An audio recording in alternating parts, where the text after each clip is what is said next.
Hello ladies and gentlemen, and welcome back to another episode of Hermitcraft Season 6. Today we're starting things off real quick in the tree farm. As many of you guys said, this can totally make birch, so I have been making quite a bit of birch using this. So it's a birch and oak wood exploder of doom. I have also made a little bit of an adjustment here since the last episode, in that I've added in a chain of droppers and hoppers and a chest which can feed the system bone meal, because there's one problem with this machine at the moment, and that is that it doesn't allow us to AFK, and one of those reasons is because of bone meal. But now, as you can see, I can put bone meal in here.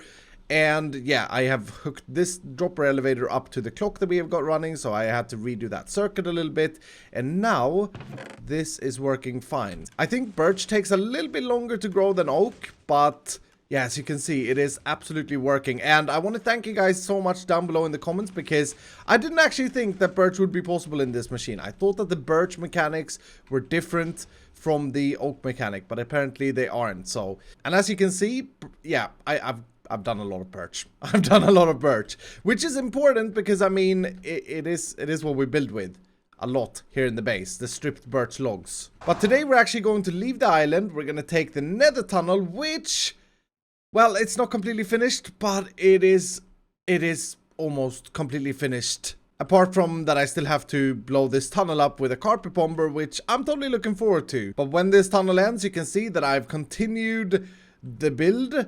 And this stretches all the way, hopefully. I'm trying to remember how this ends. I think it ends with shooting me into lava. Oh, I didn't put the glass panes down. Yeah, I ran out of materials right here. But this is back at our ghast, and this stupid bug is... I gotta relog. There we go.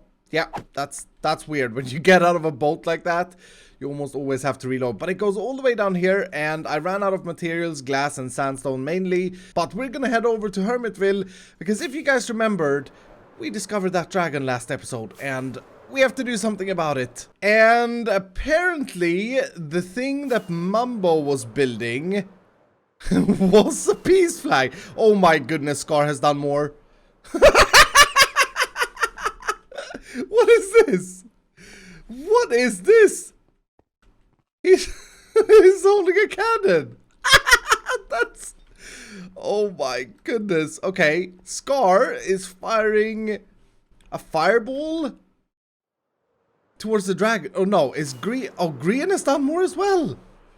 What in the world? I have missed so much. So Grian has built all the way up here, and his dragon is shooting a mighty fine fireball towards Scar, who looks like he has a minigun and a little bit of a castle on top of the clouds. That is looking fantastic. Oh, he has shot down Mumbo's peace flag. That is brilliant. Why is there a rail here? I'm not entirely sure, but look at that. He's just shot a hole in Mumbo's peace flag. That is brilliant. Yeah, so Mumbo apparently surrendered. He raised a white flag, although at the time he was taller than Grian's, mine, and Scar's. Oh my goodness, how tall is this thing? I think it's still the plant that is the tallest, and that is 255. And meanwhile, Grian is at 255 and a half. He's put a half slab up here. Okay, so the boys have pretty much reached build limit, and I guess I have to get up there as well. Oh my goodness, we're at 219. We gotta get something here that's like 50 blocks tall. I know, math was never my strong side. Not 50, 36 and a half block tall. That would bring us up to 255 and a half. That fireball is looking mighty fine though. Oh my goodness, I love it. I love that. So first things first, I have to make space for an extension. So I'm gonna take down my wind spinners, my radar, and yeah, probably also the beacon. Next, I think I'm gonna change up this and try and extend this tower slightly. And because Grian has blocked us perfectly here with his wing, we can't really do anything to that tower there. So we only really have this tiny tower of a platform. I mean, Scar has this mega cloud, and yeah, I don't have a lot of space here. This is going to be one of these things that are going to be very, very tricky to make work.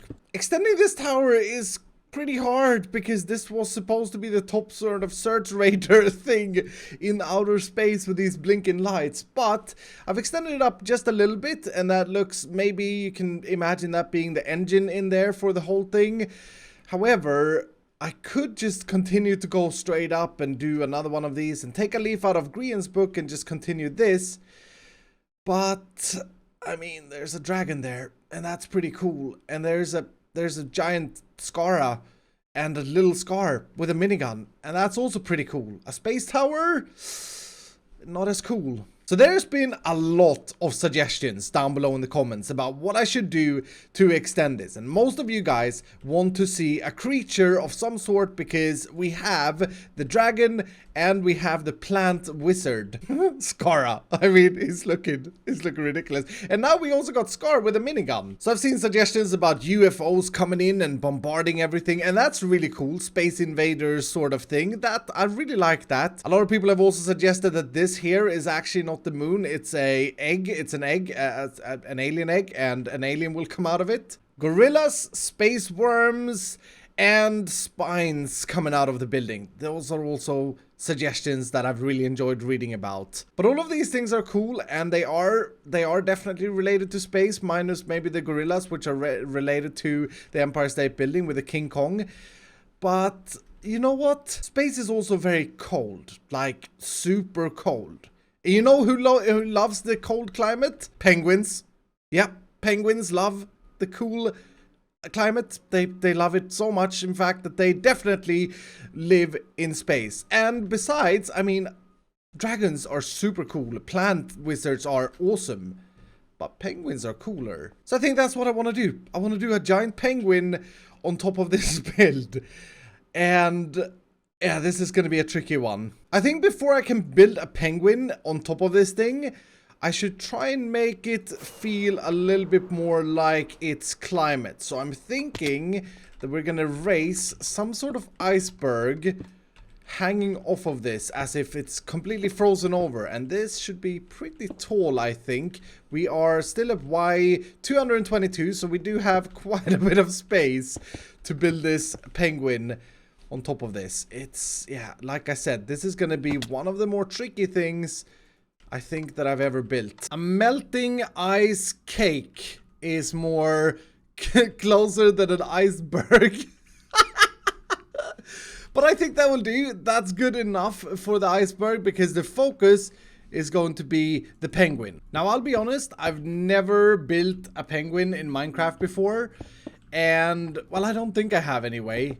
And I think this is going to be one of those things that either look really cool or I fail miserably. I want the penguin to sort of be sitting down, and this would be its feet sticking out, and then I'll build up the iceberg afterwards in order to make it make sense, I guess. And the penguin is probably going to be a little bit bigger than the tip of the iceberg, so that's going to be an interesting match. I may have to completely extend that iceberg cake or whatever as well afterwards.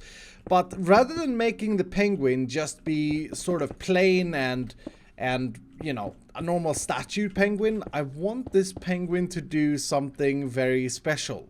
Something that isn't okay unless you're a penguin. If you're a penguin, whatever I want this penguin to do is okay. We gotta go with the white belly all the way across, and I want to, like I said, I want to try and make it feel like it's sitting and that it's a little bit fat like penguins are. I don't know if penguins are fat, okay? There are probably skinny penguins and fat penguins and tall penguins and short penguins. This is gonna be a fat penguin. I made up a bunch of concrete here as well because obviously we need to get the colors right, and I was thinking about using black wool, but there's something about wool in Minecraft where in the past it's just been so overused before we had the concrete blocks. Not gonna lie, this is gonna be really tough to make. I am already feeling like I don't know what I'm doing. That's never a good thing. Let's have a look at this then. And oh yeah, that's not terrible actually. I can totally see that that is the start of a penguin. This iceberg may have been a bad idea. It may have been a bad idea. Yes. Okay, okay, totally works. It totally works. I think I may want to work a little bit more on the belly. I wanted the belly to really puff out, so I put the head backwards or back. At the moment, it's just a facade, so it doesn't actually have any depth to it. So you can see there, but that totally works. Now, at the moment, this penguin is kind of boring. We can see that it's a penguin, but it is kind of boring. So we're gonna make it dab. We're gonna make it dab because dabbing penguins are super cool. And take that, fire-spitting dragon. You shoot fireballs, you shoot your minigun, your lasers, while we dab. Now, I'll be honest, I have no idea how to make a penguin dab, but I added in 2 arms and I changed out the eyes for black eyes. These are supposed to be closed eyes as well. We don't have enough space to build like a cool thing, but I guess let's just have a look. Let's just have a look. Oh. Hold on. Wait. Yes. I think that works. Oh, I'm so happy about that. I mean, it's not the best dab ever, but this is, yeah, he's totally dabbing, or she, or I don't know. It's totally dabbing. That looks ridiculous. That looks absolutely ridiculous. Oh my goodness. So I spent a little bit of time trying to give this penguin depth, and yeah, I think it totally works. It's now not just a facade anymore.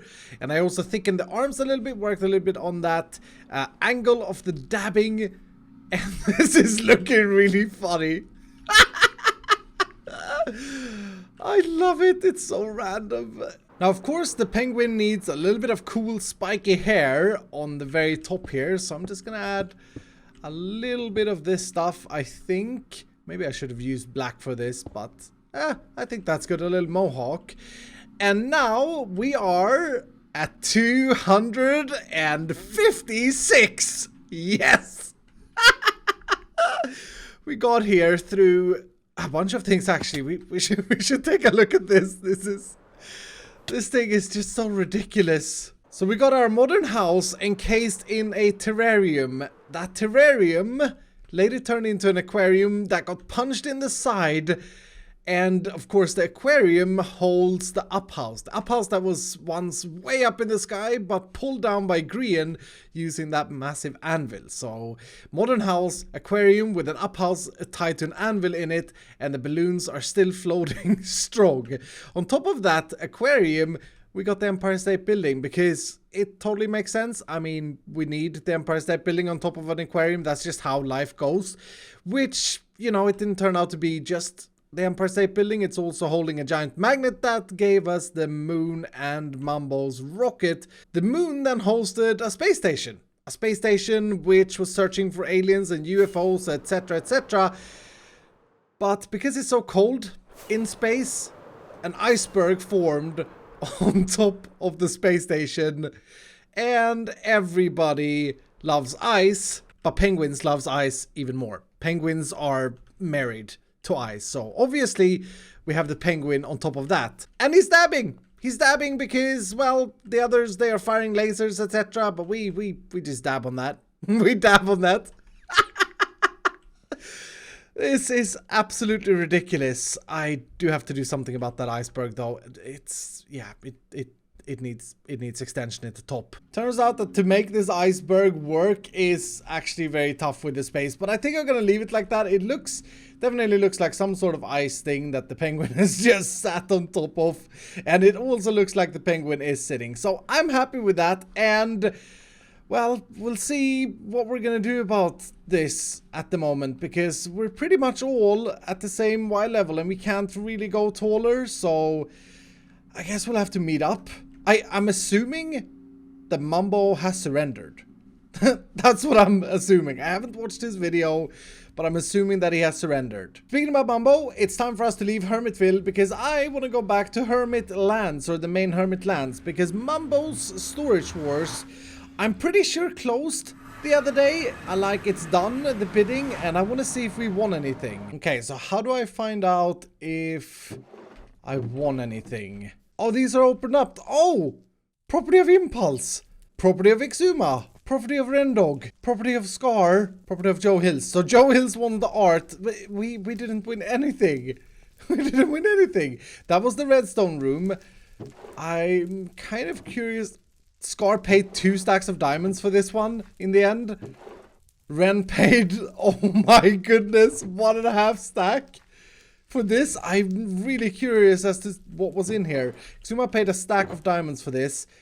Diamond hoe. A trident.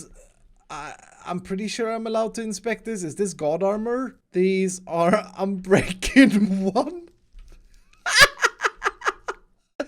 This is really garbage armor. This is armor from our end rating. Oh no. I mean, this one felt a little bit obvious. Oh, everything there is just from our end rates. Now this one I was seriously curious about. Stone. Mending. Oh, these are the books that I gave Mambo, I'm pretty sure. And a stack of diamonds. This actually had a stack of diamonds. Impulse bought this for 4. No, that can't be. Really? I thought I bid more than 42 diamonds on this one. So Impulse made a profit. Now, what about this one? This one went for 2 stacks of iron ingots. It does something. Yes, okay. Oh my goodness. Well, I kind of knew it. I kind of said that if I know my Mambo right, this one here is going to be exciting. So Scar also made profit. What about the art one? Well, looks like Joe Hills has already raided this one. That is ridiculous. This was so much fun. I really do hope that Mambo does another round. And by the looks of things, in total, he spent 1 stack, let's not count that, and 4 stacks, or 3 more stacks. So 4 in total, 4.5, and he made about 7 stacks of diamonds. Yep, Mambo, this was genius. I hope to see those diamonds in the Vault of Sahara. And while you're at it, you may be able to build that door for the vault as well. And while we're here, let's take a look at Siege of Doom, because the signups have also closed, and it's not 7 stacks of diamonds, that's for sure, but 4 people have signed up and paid. It looks like we have Wellsnight, Exuma, Ren, Diggity Dog, and Doc. Now, 4 people ain't enough to play Siege of Doom. It's just too few. I have been messaging people on Discord though, and there are some more signups and they haven't yet paid. We also have got a sign up from Impulse, Cubfan, Scar, Good Times with Scar, Stress Monster, and Zedaf. Which means we're gonna have enough people to play Siege of Doom. And we're gonna make diamonds. Seriously, I do need a lot of diamonds. Speaking about Discord, I also got a message from Exuma Void that he didn't get all the observers that he ordered. So he ordered 12 observers and only got 7 by the looks of things. And he ordered 6 comparators and only got 5. He got his repeater though. I mean, okay, Sahara has made some more money, which is good. But it's not good that it didn't deliver. So I've had a look around, and it turned out that these pulse generators that Mambo has hooked up to these timers wasn't all filled. So I gotta make sure to double check that in the future. But this should, I don't know why that shulker box is placed though. That's okay. This should mean that it now will work. There is, however, one problem that I guess I have to speak with Mambo about, because I don't know if we even can solve, and that is that we can only take maximum orders of 9 per order, because then the warehouse needs time to restock into the shulker boxes. Disclaimer, please do not order more than 9 sets of items. Yeah, I mean, that's one way to fix it as well, because honestly, I don't think there's any way to fix it. Also, that light should not be lit, and that should take care of that. Okay, so something was stuck in the system as well. Sahara is like a constant technical monstrosity that needs technical assistance and support constantly, and that doesn't make it bad. That makes it awesome. I don't know about you guys, but I am extremely curious to see what's gonna happen now with Sahara Street. Now that we're all on the same-ish level, and that is build limit, then we can't really build higher, taller, and building downwards wouldn't be as fun because you wouldn't be able to see it. So yeah, I'm not sure. I'm extremely proud of our building on Sahara Street. I think it looks really cool, but I also really like the other two as well. I like the plant monster and I like Grian's dragon. I mean, that dragon is just insane. It would be interesting to see down below in the comments which build you think in its whole is the funniest or most impressive or whatever, down below in the comments. But anyway, I hope you have enjoyed today's episode, because that's gonna do for today. If you did enjoy it, do hit the like button down below, and if you're brand new, consider subscribing, and I will see you dudes in the next episode.